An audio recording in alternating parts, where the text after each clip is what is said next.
just in an effort to be respectful of everybody's time, wanted to go ahead and get started. So, my name is Gary Hill. I am the head of the benefits team here at Sterling. So, on behalf of our team and the rest of our firm, thanks for being here. We're excited to have you today. We know this is a topic that is of growing interest as people continue to lament and complain about increasing healthcare costs. So, we thought this would be timely. There's certainly been a lot of publicity and news around healthcare costs the last 2 or 3 years. So hopefully you'll feel like this is an interactive discussion. We want to make sure that you've got an opportunity to ask any questions that you have. Don't be shy. I probably can't answer them, but David and Michael probably can. So hopefully we'll be able to address anything that you've got. Just as by way of housekeeping, a couple of items. We are going to distribute the presentation after the fact. We'll email it to you, so don't worry about that. This will be coming to you via email. We're also going to be recording it, so if you want to forward it on to someone else in your company that couldn't make it today, please feel free to share it with them. But thanks for being here. I also want to say thanks to Andrea Hollis, who's still outside trying to direct traffic, but thanks to Andrea for putting all this together. So we'll go ahead and jump in, and then I will introduce David and Michael and let them really kind of run with the meat of the presentation. But I really just want to sort of set the stage with kind of where we are today with healthcare, right? Self-insurance is more popular today than it's ever been. And there are a couple of reasons why. But if we look back to the world of healthcare, pre-healthcare reform, and where we are today, we've got 38.6% more companies are self-insured today than there were 3 years ago. Okay? So clearly there is momentum, not just in the mega large employers, 1,000+ size range. There's a lot of momentum even in the 50 to 100 range. And so almost 40% more employers are self-insured today than they were 3 years ago, which I think is pretty interesting. And so what's driving that, right? The Affordable Care Act is a big part of that. There are some significant advantages with being self-insured from a fee or tax standpoint that the government has imposed on fully insured plans coming through healthcare reform that you get out of in the self-insured world. You also have significantly more proactive management of the expenses, right? Data transparency. If you really want to proactively manage what is probably your second or third biggest expense, depending on your industry, being self-insured is going to give you the tools, the information, and the ability to really manage that from a proactive standpoint. And then thirdly, control over plan design is really another key factor of why we see people moving into self-insured plans. Taking the data that you have in the spirit of wanting to proactively manage that, how do we tweak our plan to accomplish the goals, to drive the behavior, to educate our employees, to be better successful users of healthcare? How do we do all of that ultimately with the goal of controlling our costs on a long-term basis? So the environment has never been more appropriate for self-insured plans, as we've seen a tremendous amount of growth in that space. The government is really helping incentivize people to go that way, to the extent that the government helps incentivize anything. But they are allowing for some significant incentives to go down that path. And then just the flexibility and the desire to have more control, to be the master of your own domain, so to speak, to not be subject to all the state mandates that are out there today. Self-insurance is a really great option. So with that, I want to introduce David McCatherine and Michael Tate. They're with a firm in Charlotte called HealthGram. They are great partners of ours here at Sterling. They live and breathe these self-insured plans every day. This is what they do. We lean on them a lot with our clients. We have probably 7 or 8 mutual clients that we partner with to help these firms manage their healthcare expense. And by and large, it's been a very successful partnership for us, and so wanted to give them an opportunity to come in and speak to that. David, I think, is going to do the bulk of the presentation. David is the COO with HealthGram. Has been in the business for a number of years and is a great resource. So we encourage you to ask questions. Don't be shy, don't be bashful, and hopefully everybody has an opportunity to walk away from this learning something about self-insured health plans. So thanks for being here. Thanks, Gary. And the more this is a small enough room, the more this is a conversation, the better. This is not what I do every day, so I'm going to try to keep it at a real high level, not get into the weeds in terms of, thank you, sir, not get into the weeds in terms of self-funding. It'd be plenty of opportunity with Laura and with Trevor and Knox, Gary to follow up and ask questions as well after this. I have a tendency to talk fast, and this industry is bad about using acronyms, and we're also really bad about using different terms to describe the same thing. So when we're talking about self-funding, terms might come up like a stop loss, reinsurance, excess risk. Those are all the same thing, and I'm going to try and point those out when I get to them because it can be confusing. We're not consistent at all. And acronyms are going to pop up. I'm going to talk about a TPA. That's a third-party administrator, ASO, Administrative Services Only. I know what it means. Some of y'all might not. So if I use an acronym and I don't stop and explain what it is, feel free to stop me. How many of you have at least had conversations about I was getting ready to call it self-funding. Gary, the whole time he was talking, called it self-insured, self-funding, self-insured. Those are all the same thing. People had conversations about that, have a general understanding about it. Okay, that's good. Feel free to ask questions if I say something that doesn't jive with what you guys know. And I guess as we get started, the other thing I'm going to say, and I think this is forward, no magic dust, right? Not selling snake oil. When we talk about being self-insured, when we talk about being self-funded, it's an opportunity to put yourself in a position to win. It's about a platform that allows you to have some of the control, some of the flexibility that Gary mentioned. But if you do the same things with it that you've done in the past, you're going to have the same outcome. And I always use an analogy, and maybe it's a good place to start the conversation, because Gary said it, you can't manage your cost unless you manage your claims. And we're going to go into that in a little more detail. Whether you're fully insured or you're self-funded, you are self-insured. And let me back up. I'm going to stop doing that. So everybody understands it to be fully insured. I'm going to say self-insured because it is a continuum. When I say fully insured and self-funded, it makes it sound like it's two different things, and I'll explain that a bit more as we go through this. But I always start with the analogy. When I get in the car and I get ready to head to the store, my wife doesn't ask me how I'm going to pay for stuff, right? She asks me what I'm going to buy because it's what I'm buying that's driving my cost. So when we talk about, again, fully insured or self-insured, you're really talking about how you finance something, right? You can go to a store and you can pay for something with cash, which is sort of a self-funded model, or you can pay for it with a credit card. And a credit card basically takes the same animal and spreads it out over 12 months so that you can make sort of installment payments on it. But it's really going to be, like I said, about the platform because it's ultimately about managing your claims as a way of managing your costs. Gary, I'm not going to hit on a lot of these, but to your point, being self-insured, even a lot of the commercial carriers now have come out with products that look like self-insured products as a way of getting around some of the ACA regs, but at the end of the day, they operate just like they're fully insured. So the lines have been blurred a little bit by what they call level-funded products, different things. I'm going to talk about just purely fully insured versus purely self-insured because it makes the conversation easier. Just understand that there's a lot of animals in the middle, and folks may talk to you about them, but same concept. So I'm not going to spend a lot of time on this just because, Gary, you already hit this, but there's a lot of momentum around being self-insured for a number of different reasons. And a lot of this is going to be words, and I'm going to circle back to it. Some of the same things that Gary mentioned, greater opportunity for savings. You think about paying a premium on the fully insured side.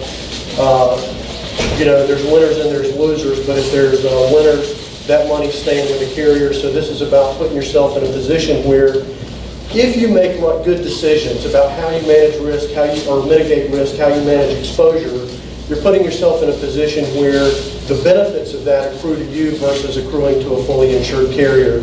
Any of you that have been in the fully insured world long enough know that rates generally go up it's very rare that they come down. You know, it's almost exclusively a one-way street. Increased control, transparency, we're going to come back to this in a big way, but you know, like I said, it's about managing your claims in order to manage your cost. If you've got a lot of diabetics, or you've got a lot of hypertensives, if you have a lot of folks that aren't medication adherent, you need to be managing that at the member level, or hiring somebody to manage that at the member level. Otherwise, your costs are just what they are, right? You're not managing the risk that's ultimately driving your expense. Plan design, we're going to come back to this a little bit. Flexible plan design. The one thing you need to know about self-insured plans is that they're subject to federal regulation, not state regulation. So when you're looking at fully insured plans, all of those have to be filed with the state.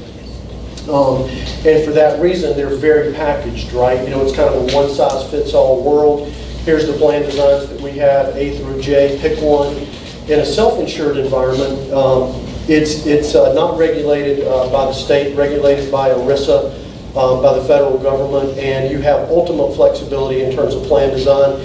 We have probably 200 self-insured clients, and I can tell you that in that book of business, there's not one of them that has a plan design that's exactly like the other one. They're all customized based on the needs of that specific employer. So in terms of the internal goals, drivers you're trying to hit, you just have a lot more flexibility over the plan design in a lot of areas, not just as it relates to deductible, co-insurance, those type things, but we're going to talk about things like limitations, exclusions, definitions. There's a lot of tweaks you can make in the language. I always say good fences make good neighbors. There's a lot of things that you can't do in a fully insured world with limitations, exclusions, definitions that you can do in a self-insured environment. So those are the big drivers in terms of our advantages in terms of self-insured. Now, you know, I'm going to start here because anytime you talk about being self-insured, it scares a lot of people, right? You know, what if you have $1 million claim? What if you have a $2 million claim? Optum is one of the stop-loss carriers that we work with, and getting ready to explain what that means. But had a conversation with them last week. They've seen a $30 million claim, and they've seen a $20 million claim. So the numbers have gotten a whole lot bigger. And, you know, nobody sitting in this room would dare to raise their hand and say, I want to take the risk on that, right? We can absorb a $20 million claim. So the thing everybody needs to understand is don't let this scare you. Nobody, or there are very few clients out there, we have maybe one or two that are truly self-insured. So if you think about it as a continuum, you know, fully insured on this end where you're paying an insurance company 100% of the premium, laying off the risk, they take the wins, they take the losses. At the other end of the spectrum, somebody who is completely self-insured, and no matter what their claims are, they're absorbing those, whether it's a $200,000 claim or a $2 million claim. And again, nobody in the room in a position to accept that risk. So the two fundamental things you need to understand when we talk about being self-insured is that everybody basically is buying some kind of catastrophic protection that captures exposure on an individual claim. And that's specific stop loss. 100% of the claim over and above a certain level, and you can pick how much risk you want to assume. So, you know, one client may buy a $20,000 specific, which means they're laying off the risk on every claim over $20,000. Another larger client with different cash flow issues. And again, a lot of it has to do with size, how much risk, pressure. Not going to be able to get into all that today, but another client may buy a $100,000 specific stop loss level. We've got clients that have specific stop loss levels up to $500,000. We've got one client that has $1 million stop loss policy. So they're taking the risk on the first $1 million, and then once the claim hits $1 million, that's getting laid off to an insurance company. And there are a lot of cash flow accommodations that can be built into these products so that the reimbursement is immediate. You know, back in the old days, if you had $1 million claim and a $50,000 specific, you continued to fund those claims above $50,000 and got reimbursed by the reinsurance carrier or stop loss carrier. Again, those are the exact same thing. But anymore, those can be advance funded. So from a cash flow perspective, Once you've paid out your, let's say you have a $50,000 specific, once you've paid that out, you're completely done. After that, it's 100% on the insurance carrier. The other thing that everybody buys, or just about everybody, again, bigger groups, they may get away from it. Smaller groups are going to have it. But let's say nobody has a $100,000 claim, but some kind of pandemic hits, right? Bird flu. Everybody in your group has a $20,000 claim. So specific stop loss capture exposure on an individual claim, once it exceeds that amount, you're done. Aggregate stop loss for all the claims below your specific stop loss level, capture exposure on those claims. So there are two types of protection, one on an individual claimant and then one that protects the assets on the whole group for all claims below that specific stop loss level. Again, some folks in the room may have been familiar with that. Hated to digress and go into that kind of detail early on, but it's going to be hard for people to listen if we're up here talking about being self-insured and you've had $1 million claim and you're thinking, there's no way in heck I would ever do that. You just need to know that there's shock absorbers. Generically, I'll call them that, and there's a lot of other shock absorbers that can be built into these products to help alleviate cash flow concerns, risk concerns, exposure concerns. Any questions on that? Anybody? Yes, sir.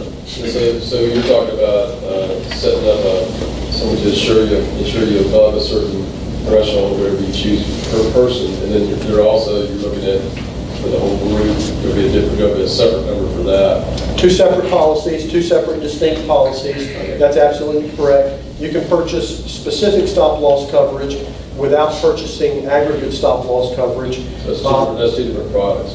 Two totally different policies. Now, normally they're married together and they go together. And we'll talk about why, but once you get comfortable with self-funding, or self-insured, you may choose to not carry aggregate coverage, because if you think about it, specific stop loss, if you set your specific stop loss level low enough, you take all the volatility out of your claims. So if you take, because really what's driving cost? I mean, everybody in this room is like most people.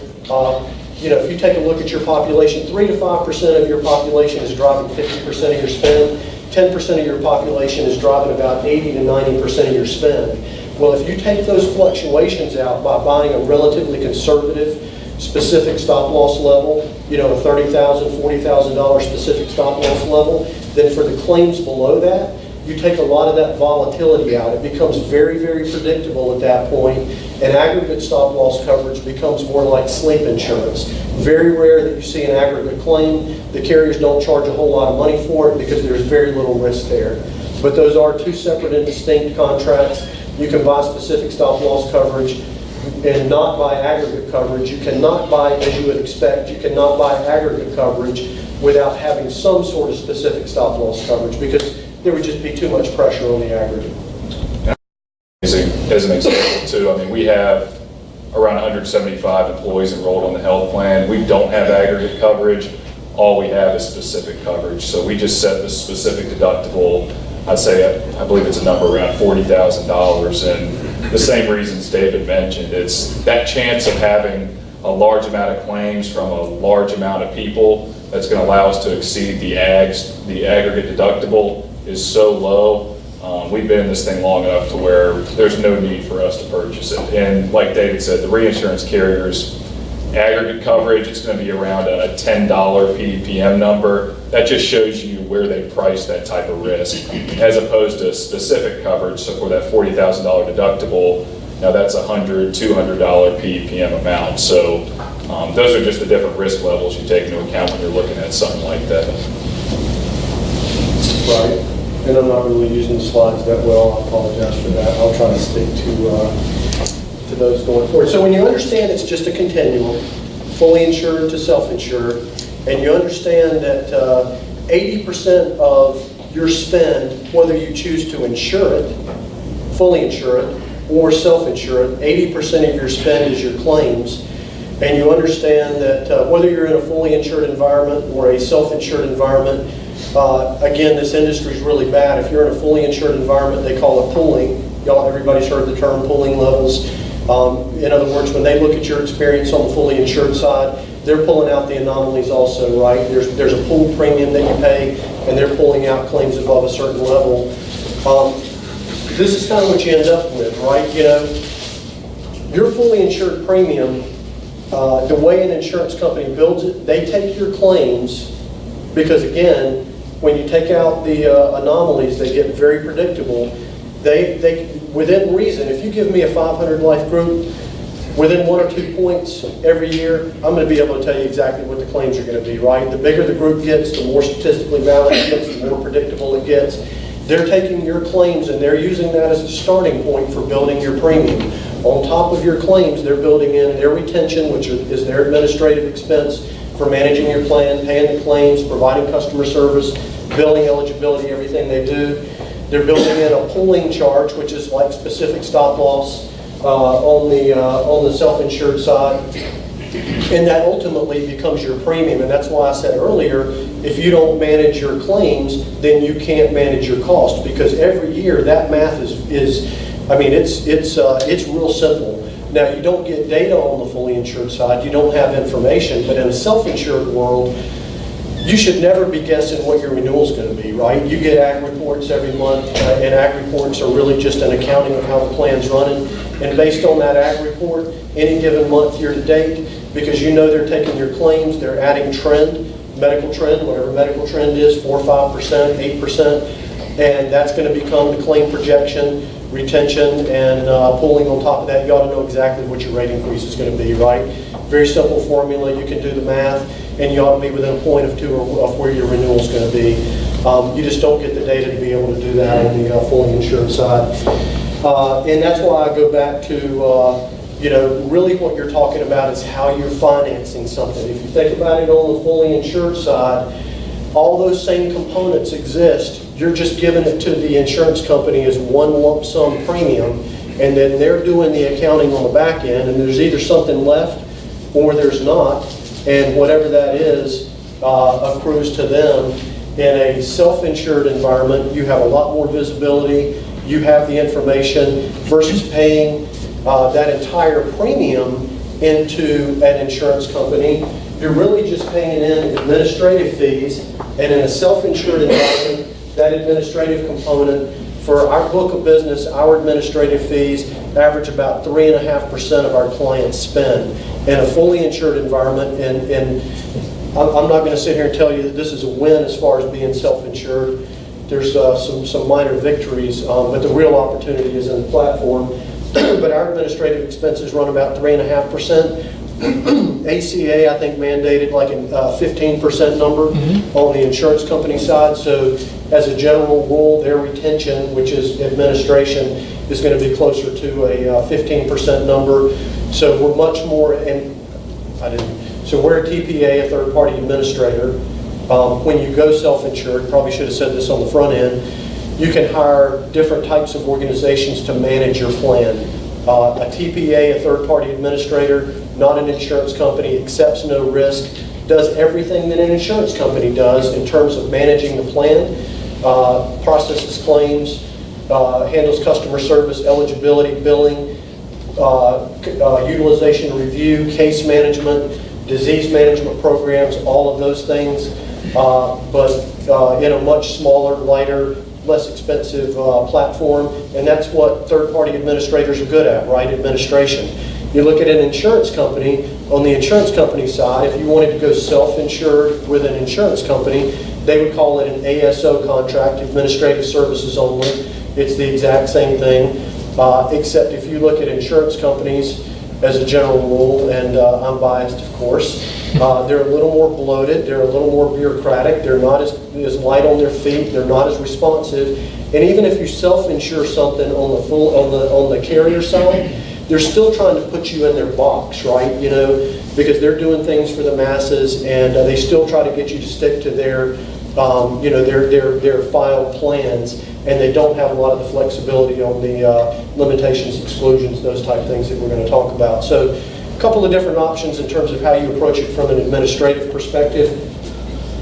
I think the most important piece to add too is just employee facing, what your employees would experience, whether TPA, ASO carrier, or fully insured. It's going to look the same to them for the most part. They have the portals they're going to be able to access. Of course, that depends on who you're choosing, but in terms of an ID card and their access to doctors, pharmacy, all those things, majority of the time, they're not going to know if they're self-funded or if they're fully insured. It's all the same to employees. Like David said, it's really just the funding on the backside is the biggest difference.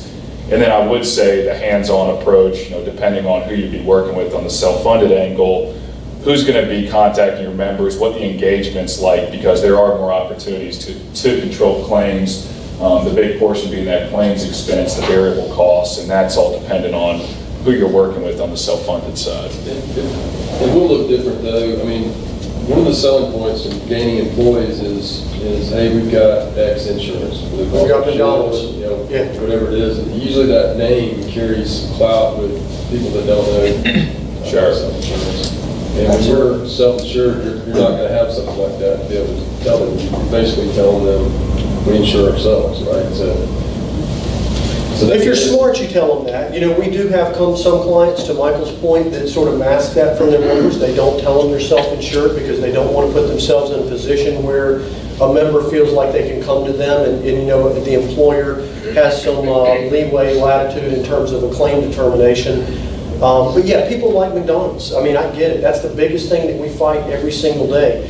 Employees walk in, they don't ask you if you have health insurance coverage. They ask you if you have Blue Cross, right? It's almost synonymous.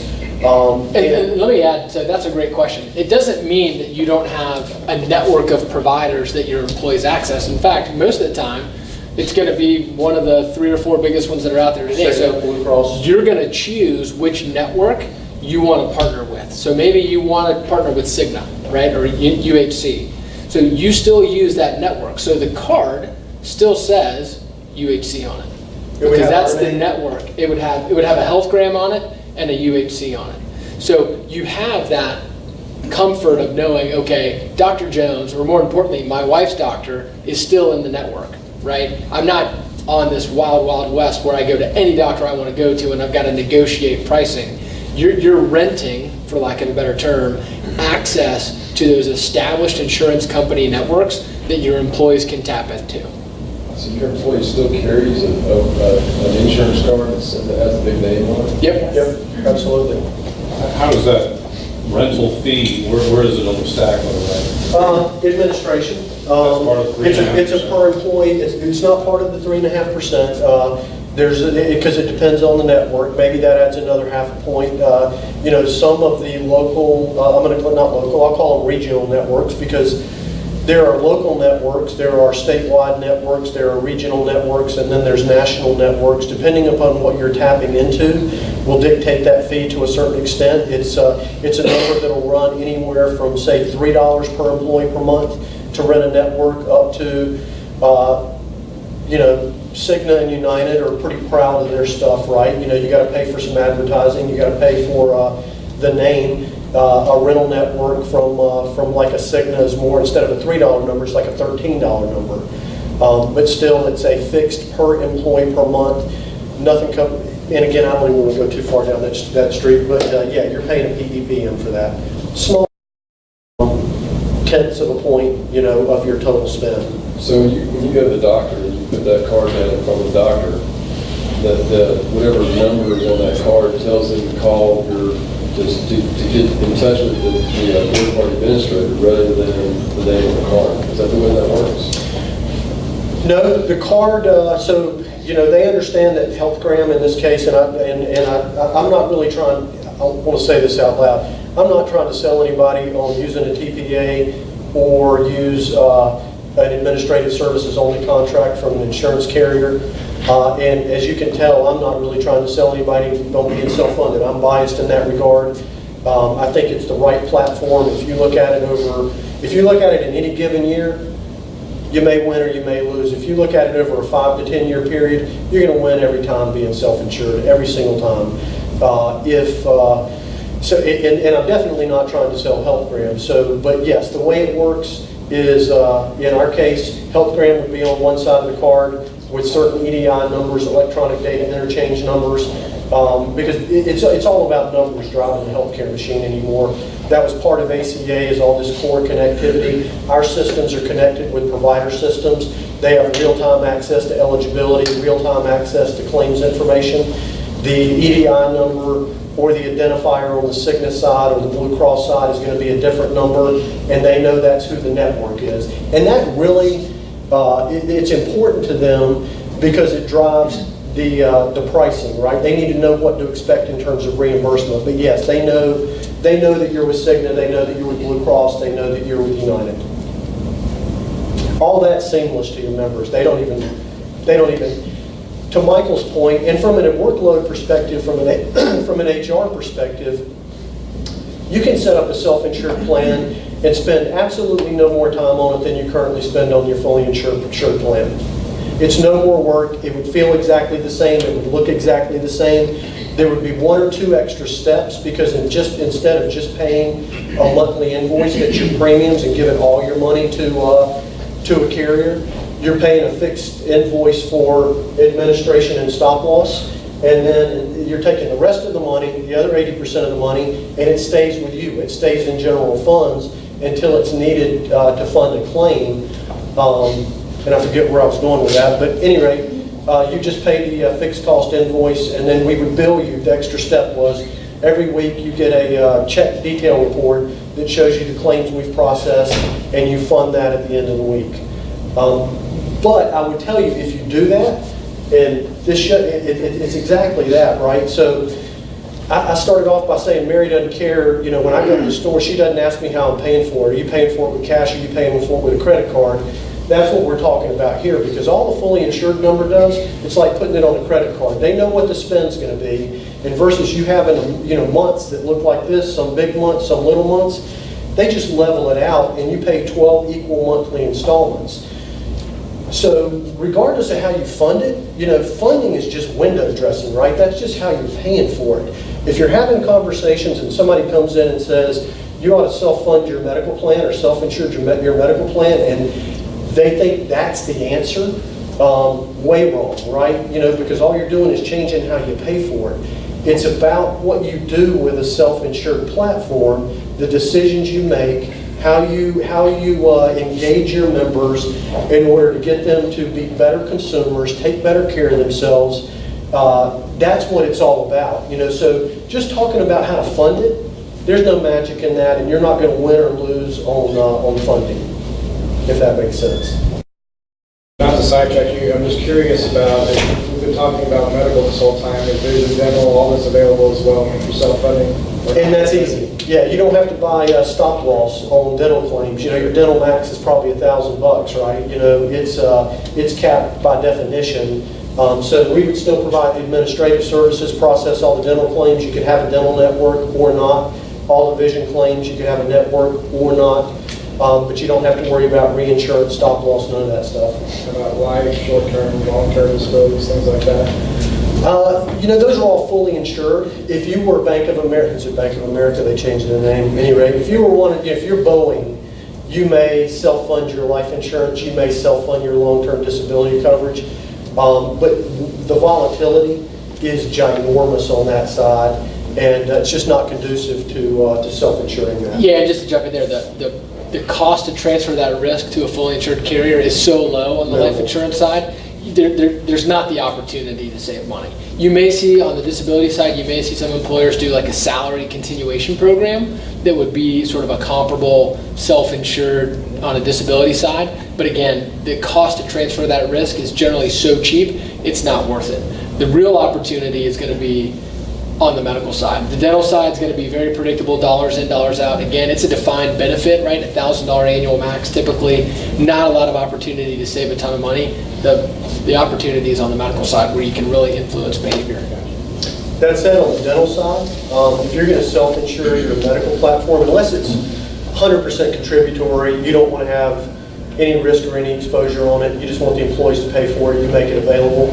But if you have a dental plan and you've got some money in it, because there isn't a lot of volatility, and because it's very predictable, right? It becomes extraordinarily predictable. You're better off self-insuring that because you're going to make money on it every year versus paying a fully insured premium on it. Yeah. This unbundles, to your question, unbundles some of the fixed costs a little bit more. We're lumping a lot of things together when we talk about administration. But all the services that you would normally expect in a fully insured environment, that you would expect a carrier to provide, whether it's COBRA, whether it's HSA administration, whether it's Flex administration, the medical management piece, whether you're talking about utilization management, case management. We run a lot of disease management programs where we're looking at risk mitigation strategies in terms of engaging members with chronic diseases. All of those things that you would normally expect to come from an insurance company, we provide, or Sterling has vendors that we engage to provide those services. So you're not losing anything. Everything just becomes a lot more visible to you, and you have more levers that you can pull. One of the things ACA did was it dramatically reduced the levers, the opportunities that you have to pull in order to control your risk and exposure on the fully insured side. You know, it's got to be affordable. It's got to meet ACA guidelines in terms of out-of-pockets, all those things. So how are you going to manage this if you have no flexibility in terms of cost and no flexibility in terms of plan design? And we'll segue into that a little bit because there are still some huge opportunities. And a lot of it revolves around member engagement, right? That's really, that's really where the rubber hits the road, because if you think about it, you know, and this is a big one. Think about what you asked about the ID card. Think about what your ID card is, right? It's a credit card. You're giving every one of your members, every single employee, and every one of their family members a credit card that they're carrying around. And it's got with ACA, it now has an unlimited maximum on it. So it could be a $500 expense, or it could be a $50 million expense that they're charging on your credit card. You're giving them this credit card, but you're not there making any decisions or engaged with them making any decisions about what they charge on that credit card at the time they charge it. You can make some decisions and you can rearrange the deck chairs a little bit in terms of plan design, but you're not there making that decision with them. They're not making a decision about what they charge on that credit card. And the provider community that is making a decision about what gets charged on that credit card has no clue on cost. No clue. You talk about a colonoscopy, you can have same doctor, same procedure, just what table you're laying on. It could cost $600 or it could cost $6,000. And that's really where you're going to win. You know, it's two things. It's engaging members in terms of their chronic conditions and helping them take better care of themselves. That's more of a long-term play. The shorter-term play is engaging your members as consumers, because, you know, all the co-pays, all the distractions of third-party payer and the lack of linkage. We have folks out there that have no clue how to be consumers as it relates to medical care. There's no transparency. There's no information. They don't know those opportunities exist. We had a client in Charlotte. We run some programs where we provide some visibility, transparency, and some resources around helping members understand what their opportunity is. So just give you an example. Lady needed a knee replacement, and it's how convoluted the system is, right? Lady needed a knee replacement and had planned this for some time, you know, going to be out of work, worked with her employer to make sure, you know, job, everything, child care, the whole 9 yards. Even though we run utilization management programs, pre-certification, this had been planned for 4 to 6 weeks. You know, when we got the call to let us know that this was going to happen, the day before at 4:30 in the afternoon. And you can imagine the emotional energy that's built into it at that point, and how difficult it is to change what somebody's bought into at that point. Well, so D'Alessandro, who's one of the Panthers doctors, you know, great doctor, you know, up in Charlotte, was going to be the one doing the work. So absolutely the right doctor. D'Alessandro has privileges at 2 different locations. He can do the surgery Monday, Wednesday, and Friday here. He can do it Tuesday and Thursday here. She had planned to have it done on Wednesday. She already had her child care lined up. We got in touch with her, let her know that if she just moved less than a half a mile down the street, half a mile down the road, same doctor, that was going to save that employer $35,000. Then that happens every single day. There are that kind of opportunities out there, but you got to have data and you got to have an engaged partner to get there. We talked to her. She was so emotionally committed to it that she wasn't willing to let go. And I get it, right? You know, I get it. Wasn't willing to let go. we made contact with the employer, hey, we've got this situation. We had rewards built in, because, you know, we're giving incentives to people to use green light providers. We basically ranked them, you know, red, yellow, green, right? You go to red, yellow, we're going to send you an alert saying you're going the wrong place, there's an opportunity to do this somewhere less expensively. You go to green, you get a reward. So there were rewards built into that already. We reached out, called the employer, and said, hey, this is the situation. Basically, how much money are you willing to, and again, I don't want to scare anybody that we're going to get into conversations like this daily, but you have to be engaged to be able to manage this stuff, right? I mean, that's what it's all about. How much money are you willing to throw at this to try and save $35,000? And, you know, we got up to a number, and I won't get into the details, but it became apparent that it wasn't going to happen.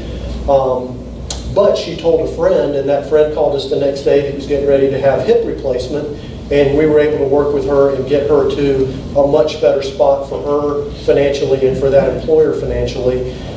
But every time we do that, we learn, right? So now we're looking for precursor events.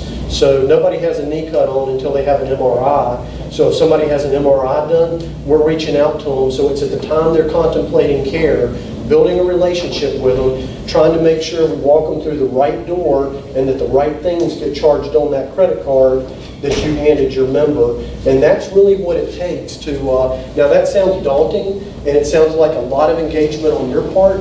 You just got to hire the right partner. You got to hire somebody that's, you just got to hire an engaged partner, right? Because there's huge opportunity in healthcare. People don't get it. You know, we're still having conversations, and I'm digressing bad. What is your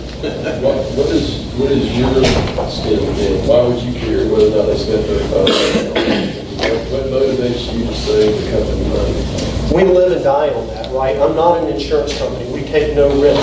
I can't buy your business. You know, an insurance company. You know, if you had to call the insurance, if you had to call the employer, you would have never known there was an opportunity to save money. Correct. So you got to have some incentive to save money, right? We're getting paid. That's what I'm saying. We live and die on your PEPM, right? What's your per employee or PEPY, per employee per year. What your cost is, we live and die on that, right? That's what we're managing to. We're not an insurance company. And insurance, and it's happened to every single one of you in this room. Anybody ever had their business bought by an insurance company? You knew it was ridiculous premium, it was too low, you were facing a 30% increase, and somebody came in at 10% below current. We can't do that. We sell services. Every bit of our fee is a per employee per month. That's how we get paid. We get paid a per employee per month to run those programs. We just take healthcare management very seriously. All we do is, and since it's going to sound like an advertisement, but it's the difference between a TPA and an insurance company. We don't sell life insurance. We don't sell disability. We don't sell 401k. We don't do fully insured plans. We serve one animal, and that animal is self-insured employers who want to engage in some better practices as it relates and have more information and more control and more engagement in their healthcare dollars. And I don't know if that's... Yeah, no. And how would that work in a regional or a national platform? Is that something, I mean, you're able to provide that service whether the employees in Tennessee or the employees in South Florida? Again, let's say we're renting a national, well, everybody knows Sunbelt. Sunbelt Rentals, you see their green trucks. Can't go by a construction site without seeing, you know, a lift or something, a tractor. Sunbelt's one of our clients there in all 50 states. They use Cigna, so it's a national network. All the breadth, all the depth that you would expect to get from a commercial carrier, you just got somebody more engaged managing the program. Okay. Yeah. They're going to let the machine run more. We don't really believe in letting the machine run. Letting the machine run will get you in trouble, because that's where I was going a minute ago. A lot of the conversations are still around. If you look at Aetna, Cigna, United, Blue Cross, people are still having conversations around, okay, tell me what your aggregate average discount is. You know, self-reported. What's your aggregate average discount? And if you go through a repricing analysis and you send it to the BUCAs, that's what I'm going to call them, those four, Blue Cross, United, Cigna, Aetna, you send it to the BUCAs, you're going to get back, this one's going to be at 48% average discount, this one's going to be at 51, this one's going to be at 49. So you're talking about 2 or 3 or 4% spread. Underneath that aggregate 50% discount, there's a 10,000% difference in the cost of services based on which table you're laying on. And nobody's having conversations about that stuff. Well, does the employer have the ability, like in this situation, this woman wanted a Cadillac, right? She didn't want a Cadillac, she just didn't know any better, and she was emotionally invested at that point. Yeah, the doctor said, go to your She wanted the best named doctor in the city. She could have kept the same There are other doctor. doctors that could have done just as good a job, right? That would have been a Chevrolet. It was the same No, doctor. it was the same doctor. She didn't even have to change I doctors. She just understand had that to change situation, beds. but could you, can the employer have control over which doctor they choose, or which, I mean, in other words, instead of going to the Cadillac, which costs this much, it's the same, you know? Yes, absolutely. That's the ranking I was talking about. So if you look at the universe of providers, there's transparency tools out there. I don't know if you're a car guy, but think about Kelley Blue Book, right? You want to buy a car. Consumerism exists almost everywhere except in healthcare. You want to buy a car, you go online, you do your research, you see how much it costs, you understand what a fair price is, you understand what you're paying, you make intelligent decisions. She had no visibility, on the price, right? Yeah, but she wants the best because it didn't cost her a freaking dime, right? She didn't know, right? I don't want to pick She on her wanted because the she best didn't know. regardless, because it didn't cost her any more money to go to the best. To that, I'll tell you, that's a good point. Her out-of-pocket was the same regardless. That's what ACA mandated. So her out-of-pocket was $6,000 no matter what happened. So at that point, yes, she did not care where she went. But so if you look at every single procedure, whether it's an MRI or a CAT scan, or whether it's a knee replacement or a hip replacement or a colonoscopy, market basket of services, and there's different subsets of that market basket. Let's call some of them shoppable procedures. Some of them aren't necessarily shoppable because they're emergent, right? Somebody has a heart attack, somebody was in an automobile accident, whatever. But if you're talking about shoppable procedures, every one of your members can go online, if they're a client of ours, and they can see who the red light, yellow light, and green light providers are. And if you bought that program from us, if they use a green light provider, they're going to get a reward. Now the problem with that is the same problem you have with any self-service tool. I don't care if it's a 24-hour nurse line or a self-service transparency tool like what I'm talking about, the hit rates are abysmally low, right? 3 to 5%, nothing. So what you need is a partner that has taken one of those transparency tools, this is going to sound like an advertisement as well, and embedded it in a service. So what we're doing is, to your point, so somebody pre-certifies something, they're going to a red or yellow light facility, not just letting that happen, we're sending alerts to the member, we're also sending an alert to an advisor's picking up the phone, calling that member, trying to educate them on the opportunity, help them understand what the rewards are and how it can help them save money. From a benefit perspective, you're exactly right, it's too nebulous for a member. They don't understand, well, I could save money because my 20% is going to be less.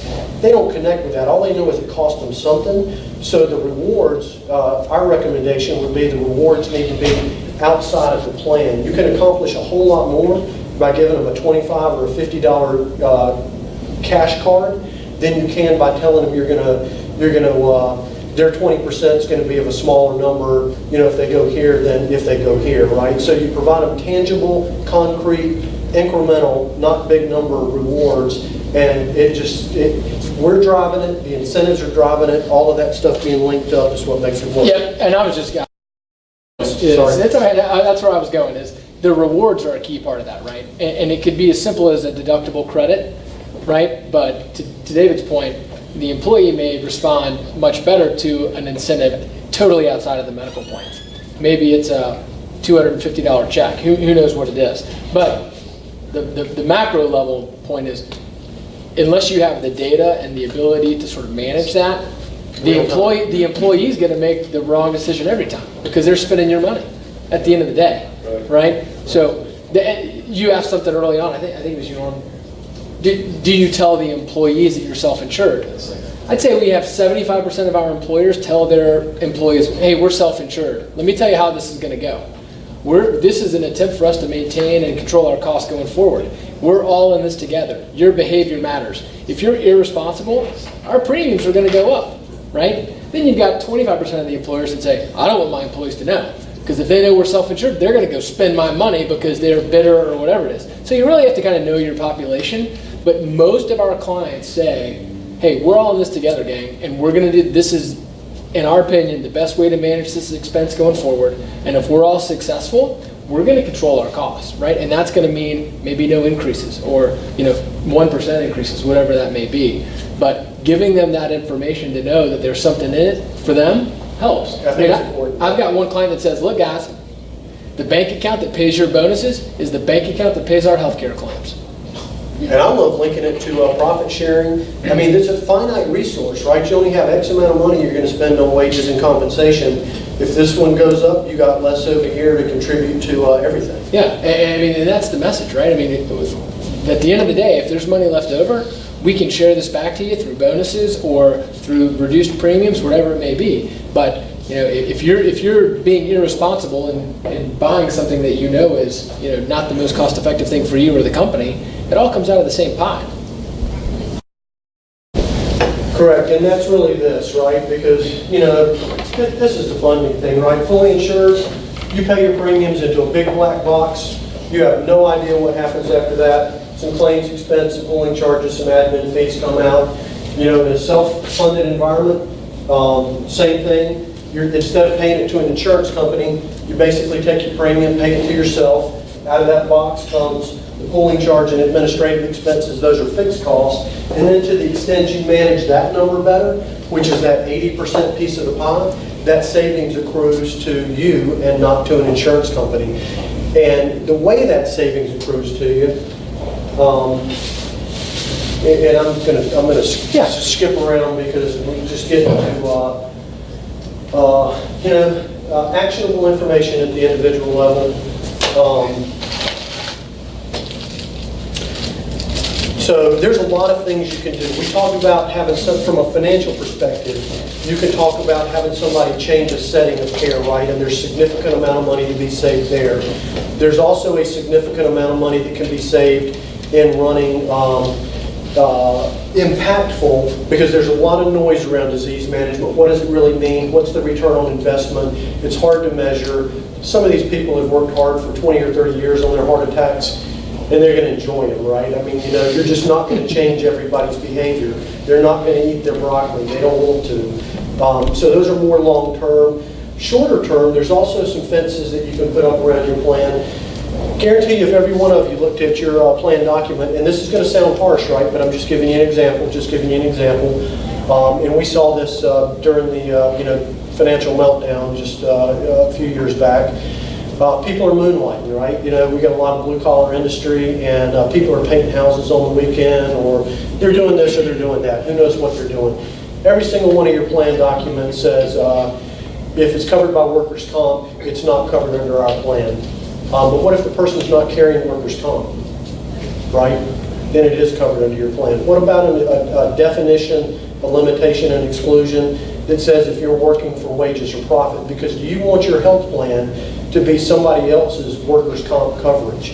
And I'm not saying do that, but there's 100 little things like that that you need to be making decisions on, that you have to be making decisions on, that are very personal, and you don't get those choices when you're working with an insurance company, right? They're not even going to have this conversation with you. But some of you might say, we've had people driving trucks, right? Second jobs, doing things where they're using the employee. North Carolina, more familiar with that. One or two people. Good idea to carry workers' comp, but it's not required by law, so they don't. They use your health plan. You need to be having conversations about those things. You need to be making intelligent decisions about how you want to handle that stuff on the front end. If there was one thing you could do right, if you could buy, Blue Cross beat on their chest, 800-pound gorilla, we got the best discounts, right? If that was the answer, everybody'd be doing it. And our answer is a little bit more complicated. You got to get more engaged, and there's 100 little things that you have to do right in order to win at this. But those are the opportunities that you need to be having conversations around, not shopping this stuff once a year. I said before, you could do the same thing, no more work in a self-insured environment than what you have on the fully insured side. Don't do it, right? If you're not going to pay attention to it, if you're not going to get engaged, if you're not going to make some of these decisions, then let somebody else take the risk. If you want to control this and you want to be in the driver's seat, and you want to have some flexibility, then self-insured's where you need to be, and you're going to win all day long. And I'll end there. I got a couple more slides. Yeah, I think it's great. And way over time. We did include, there's some Yeah, other. speak to that real quick. Speak to that real quick, okay. So, just, there's a lot, I'm talking about the platform, and again, because 80% of the pie is claims, that's what I'm focusing on, the platform and your opportunity to manage your risk from a claim perspective, better manage your population and your risk. But there's a whole lot of little wins. Because it's not regulated by the state, you don't have to pay state premium taxes, right? So there's 2% here, there's 4% there, there's 3% here, and all that stuff adds up. So there's a win in being self-insured regardless, but the bigger opportunity is some of this other stuff that we're talking about, and I don't know if that's what you meant. Yeah, no, that was perfect. I just wanted to touch on that, there's some low-hanging fruit here, right? I mean, there are a couple of Some things easy grabs, that are going to be easier to grab hold of as you get comfortable with it. And when you're assessing, okay, what are the financial impacts here? First off, I would say anything, when you're trying to make the transition, you're thinking about the transition, it's really important, as David alluded to, this is not a one-year decision, right? This is at a minimum, a 3 to 5 year decision when you make that first look. And you got to factor that in. So when you're doing the analysis, you got to price it as though you're going to do this for a couple of years, because there are some things that occur in year 2, the plan matures, and some things happen that you want to make sure you factor it in so you're not caught off guard. But 8 out of 10 times, I mean, I've seen 2 clients in the 10 years I've been here at Sterling. We've had 2 clients hit the aggregate stop loss. That's it. It just doesn't happen. It becomes predictable. You're going to win 8 out of 10 years. And you got to be patient. If you have a bad year the first year for some reason, you got to hang with it. But do we have any questions? Are there any mandates that that sort of self-funded insurers sort of routinely shed that are impactful? That the state puts on, whether it be Georgia or someplace else, that you can do away with that impactful. So I think this is kind of weird. So let's take gastric bypass, for example. Right. Massachusetts requires it. It's not required here in Georgia, but if you want to add it, you can. It's between 1.5% and 2% of premium. Okay? Just for that one covered service that Massachusetts mandates you have in your plan, 2 points. Self-insured plans are regulated at an ERISA level, federal level. They're outside of those state mandates. So they're absolutely those things that you do comply with in a fully insured world that you don't necessarily have to comply with in a self-insured world. Is there anything politically afoot that could stop self-insurance or directly affect the way the self-insurance would work? Like, you hear people talk about appealing Obamacare, and so let's say they got appealed or didn't get appealed. Is that going to change what we do in this regard? I can't think of anything. I would almost go the other way and say, The accelerator pedal is being mashed right now. yeah, there's a greater likelihood that they're going to take away the tax deductibility of the premiums, right? And so if that tax incentive goes away, then in my mind, this is more attractive because I've really got to be that much more diligent in managing my care and educating employees on how to be the most efficient consumer they can be. But I can't think of anything offhand. There's not going to be a mandate to use a carrier versus being self-insured that's anywhere afoot. The only thing I've seen is some states, I don't think this is in the Southeast, and of course if your cited state is Georgia, North Carolina, South Carolina, you'd be fine, but some of these states, maybe it was Colorado, Utah, were looking at regulating the specific deductible, and that was all for the reason of keeping these smaller companies from exploring self-funding, because we are seeing a shift to more companies self-funding to take advantage of the cost controls. So they were saying, you have to have a minimum specific deductible of $30,000 or $40,000. You can't go lower than that. So that would exclude some of these companies that, let's say, are between 50 and 100 employees from really exploring self-funding, just because that spec deductible would be too high, too much risk for them to take on. That's all I've seen along those lines. Yeah, I would say at some point it kind of becomes, you think about specific stop loss coverage, it's catastrophic coverage by definition. That's you're laying off that risk. When a normal delivery hits your spec level, that's not catastrophic coverage, right? That's almost like a hybrid fully insured kind of thing. So Yeah. they're just, And going back to your question too, and I usually say this, I don't think I said it at the beginning, you know, we're having a conversation about fully insured, self-insured. I think everybody in this room gets this. Whether you're fully insured or you're self-insured, you're self-insured. You're going to pay an insurance company enough money to cover your claims plus their cost of doing business. They are not, yeah, plus some. You are not going to get around that. You may get in their pocket in any given year, but you're paying your claims. Again, all they're doing is leveling the funding out. It's like Georgia Power and Light, right? You know, you can have a high power bill in the summer, low in the fall, high in the winter, low in the spring, or you can do load leveling. And, you know, they'll estimate what the expense is going to be, and you can pay them 12 equal monthly installments. That's what you're doing with an insurance company. Yeah, It's just when it comes to renewal, they're gonna look at what your claim history is. It's going to reset. It's going to be a reset, correct? And for most people, they're not going to price that renewal on 100% of your credibility. So if you've been running well, they're still going to throw in some manual cost to say, you know, to help push the rate up. So that's exactly right. You may get in their pocket one year, but if you blow it up, they're going to come right back and take it on the renewal. They're going to win. Over 2 to 3 years, they're going to win every single time. They are not in business to lose money. Their shareholders don't appreciate that. They're going to come out ahead. So if you're in one of the payer networks, say United, that includes all the ancillary services. There's nothing that would jump up and say, well, no, you're covered for this network of doctors, but you don't get prescription pricing or No, the pharmacy network is different than the medical network. Like Express Scripts is, I think they cover 40% of all Americans. We use Express Scripts as a general rule as the PBM, Pharmacy Benefit Manager, but you're tapping into their network. You're tapping into Cigna's network, so they're broad national networks, correct? so there would be no medical services that you would pay usual and customary, just the highest fee structure for it. No.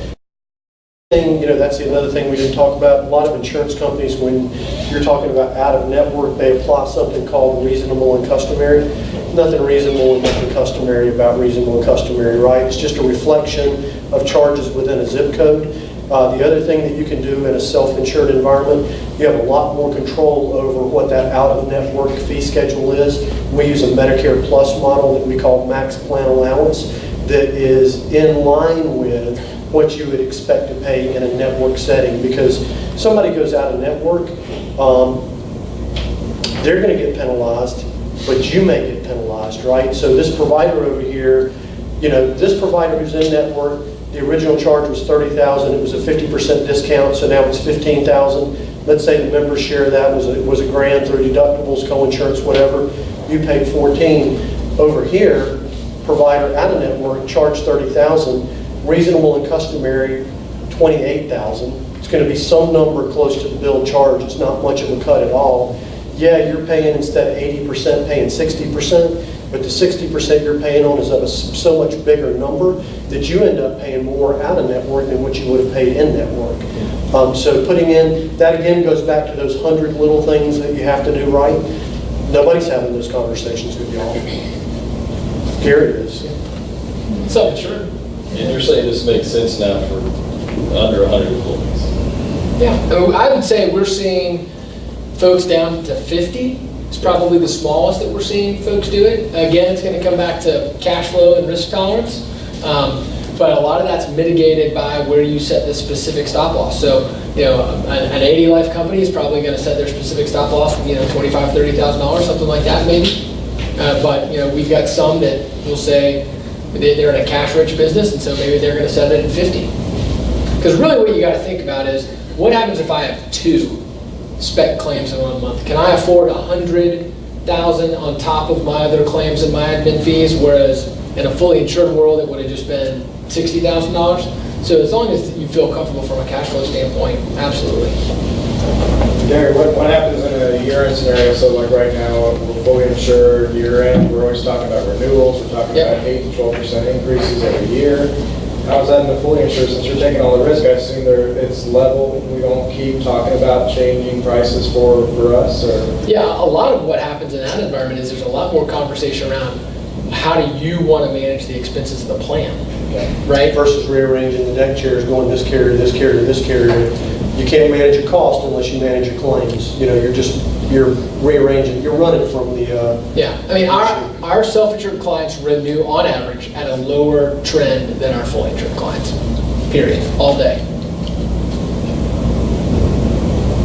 But a lot of that then is just, you know, how do you manage the cost share with the employees? Because at the end of the day, you know, we help, but, you know, you get to decide what you want to charge, right? And so, especially in the construction space, we have a lot of clients that will say, we're going to generate an internal invoice, and we're going to account for it separately because we got to justify our labor burden, right, or whatever else they need to do. And so they're generating an internal invoice, they're billing themselves, they're putting that money aside, they're running it all out of a separate bank account, so they don't have any problem saying, okay, this is what our expenses were, this is what our labor burden was, and this is how we're running it. And that makes it really clear. And the time frame, is similar renewal or? Yeah, you know, I would, obviously, the earlier the better, because there are going to be a lot of things that you want to put into place, right? You know, there are going to be 100 little check boxes that you want to make sure that you get, because you can be as detailed as you want, or you can sort of go with standard contract language. But, you know, we want to try to do, you know, renewal meetings and open enrollment, educate everybody well in advance to get ID cards out. So, you know, 120, 150 days. But the pricing of, you know, on a go-forward basis, the nice thing about it is, you know, today in a fully insured world, the carrier's got to get your renewal out 60 days in advance, right? We're getting our renewals on self-insured cases 120 days out. Yeah. So, I mean, it is a good 2 months earlier than a fully insured renewal. You're not only getting your Data. renewals way in advance, you're also getting a lot of data. a lot of data. So you'll see things like the percentage of your population that has diabetes, for example. You'll also know which ones of those or how many of those are taking their medicines and which ones are not. So you're going to be able to see a lot deeper dive on the data of where your risk is and how you might want to change your plan. So maybe you've got a lot of diabetics that aren't taking their meds because they're low-wage workers and they can't afford it. So maybe we change our plan at renewal to make the diabetic medicines cheaper so they can afford it. Now what you're doing is you're taking your out-of-control diabetics that are running to the ER and hospital stays, and you're getting them their meds for cheaper out of their pocket, and you're getting them in compliance. And the in-compliance diabetic is going to be 6 to 8 grand a year, and your out-of-control diabetic is going to be 50 grand a year. So just by making some of those plan changes from the visibility that you have in the data from being self-funded, you can really push and pull some of the levers in your plan.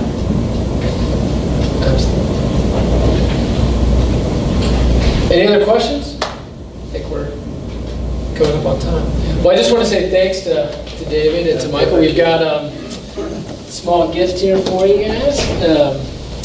So we've got some notebooks and some thank you, cards. sir. So thanks for being here. Thank you. Yeah, we appreciate it. Yeah, patron. But guys, we'll follow up. Thanks for being here. We'll follow up with emails and the slides to everybody.